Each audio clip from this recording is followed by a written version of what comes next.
Assalamualaikum warahmatullahi wabarakatuh. Siswa-siswi yang kami banggakan. Untuk materi selanjutnya, kita akan mempelajari masih sifat koligatif larutan, di mana kita ketahui bahwa sebelumnya kita telah mempelajari sifat koligatif larutan non-elektrolit. Dan pada pertemuan kali ini kita akan mempelajari tentang sifat koligatif larutan elektrolit.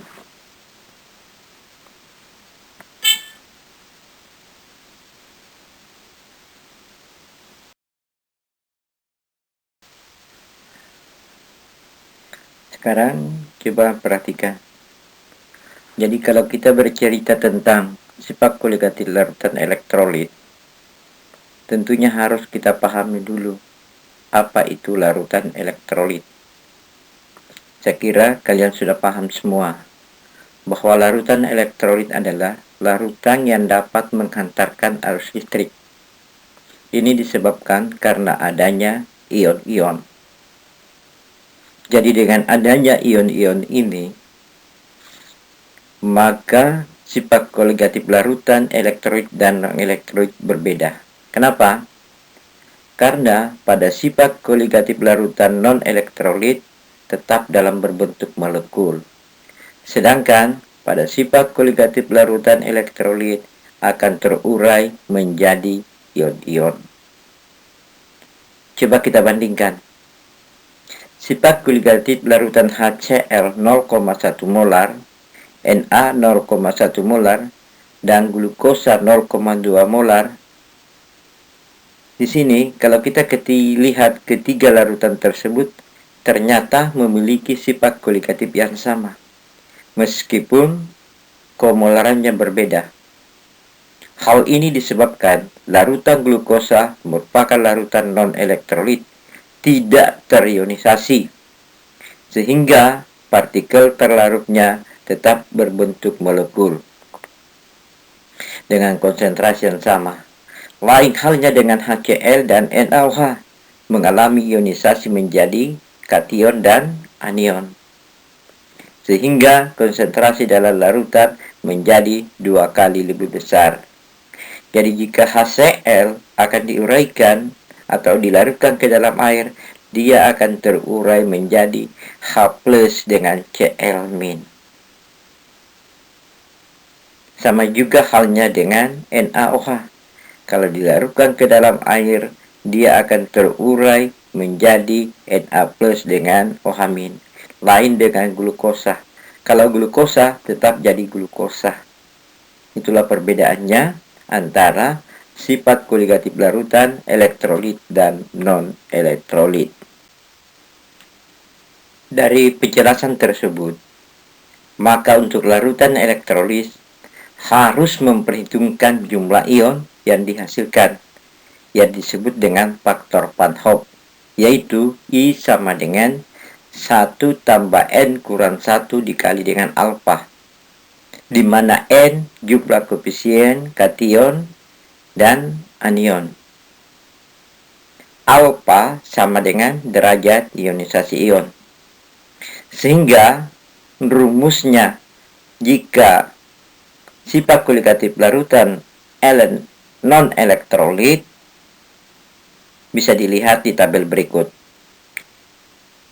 Untuk tekanan uap, delta P sama dengan P0 kali XT. Kalau elektrolit sama juga, delta P sama dengan P0 kali XT. Kenapa demikian? Karena kalau kita cerita tentang tekanan uap, pada umumnya adalah gas. Jadi gas tidak akan bisa berubah menjadi anion dan kation. Lain halnya dengan penurunan titik beku. Jadi kalau titik beku, beda antara rumus larutan non-elektrolit dengan larutan elektrolit. Saya kira Anda sudah paham kemarin bahwa untuk larutan non-elektrolit, untuk penurunan titik beku, delta TF sama dengan KF kali M. Sedangkan untuk larutan elektrolitnya, di mana kita ketahui tadi bahwa elektrolit itu akan berubah menjadi ion-ion, sehingga rumusnya delta TF sama dengan KF kali M kali I. Sama juga dengan kenaikan titik didih dan tekanan osmosis. Saya kira itulah perbedaan rumus antara larutan non-elektrolit dengan larutan elektrolit. Coba perhatikan. Pada reaksi ionisasi larutan garam encer, larutan tersebut dianggap terionisasi sempurna. Artinya, derajat ionisasinya atau alfanya sama dengan 1. Sehingga, jika alfa sama dengan 1, maka diperoleh I sama dengan 1 tambah N kurang 1 dikali alfa. Di mana alfanya kita substitusi menjadi 1. Sehingga, 1 tambah I sama dengan 1 tambah N kurang 1 dikali 1. Maka kesimpulannya I sama dengan N. Jadi ini bisa I sama dengan N. Jadi kalau di dalam soal nanti derajat ionisasinya tidak dituliskan, maka otomatis alfanya sama dengan 1. Sehingga I-nya sama dengan N.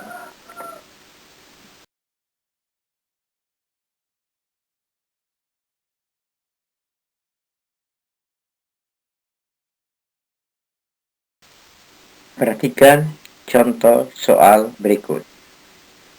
Soalnya, tentukan titik beku larutan NaCl 0,05 molar jika diketahui KF air sama dengan 1,8 derajat Celcius per molar. Bagaimana kita menyelesaikan soal di atas? Langkah pertama yang Anda lakukan, Anda harus memperhatikan dulu larutannya. Apakah elektrolit atau non-elektrolit? NaCl adalah garam yang dapat terionisasi, sehingga dia termasuk larutan elektrolit. Maka langkah pertama yang Anda harus lakukan adalah menguraikan NaCl. Di mana NaCl kalau diuraikan, dia akan terurai menjadi Na+ dan Cl-. Jadi langkah pertama yang kita lakukan tentunya menghitung atau mencari nilai N. N itu adalah jumlah koefisien kation dan anion. Jadi NaCl tadi kalau diuraikan, dia akan terurai menjadi Na+ dan Cl-. Di mana Na di kiri jumlahnya 1. Di kanan juga sudah 1. Artinya Na koefisiennya sama dengan Na+ koefisiennya sama dengan 1. Sama juga dengan Cl. Cl di kiri jumlahnya 1. Di kanan juga 1. Maka koefisien Cl sama dengan 1. Kemudian kita jumlahkan. Maka N-nya 1 tambah 1 sama dengan 2. Kemudian baru kita masukkan ke dalam rumus.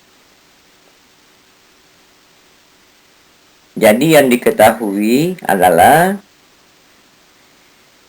molal dari NaCl 0,05, N-nya sama dengan 2, KF-nya sama dengan 1,86. Kemudian kita masukkan ke dalam rumus. Delta TF sama dengan KF kali M kali I. Sama dengan 1,86 kali 0,05 kali 2 sama dengan 0,186. Sama juga dengan penyelesaian terdahulu. Saya katakan bahwa di dalam soal yang sering ditanyakan adalah titik beku larutan. Jadi karena pelarutnya tadi tidak dituliskan, berarti otomatis pelarutnya adalah air. Maka TF-nya sama dengan 0 dikurangi dengan 0,186 sama dengan min 0,186 derajat Celcius. Saya kira dengan contoh soal ini, Anda akan bisa mengerjakan tugas selanjutnya, yaitu tugas ketiga. Terima kasih, selamat belajar. Assalamualaikum warahmatullahi wabarakatuh.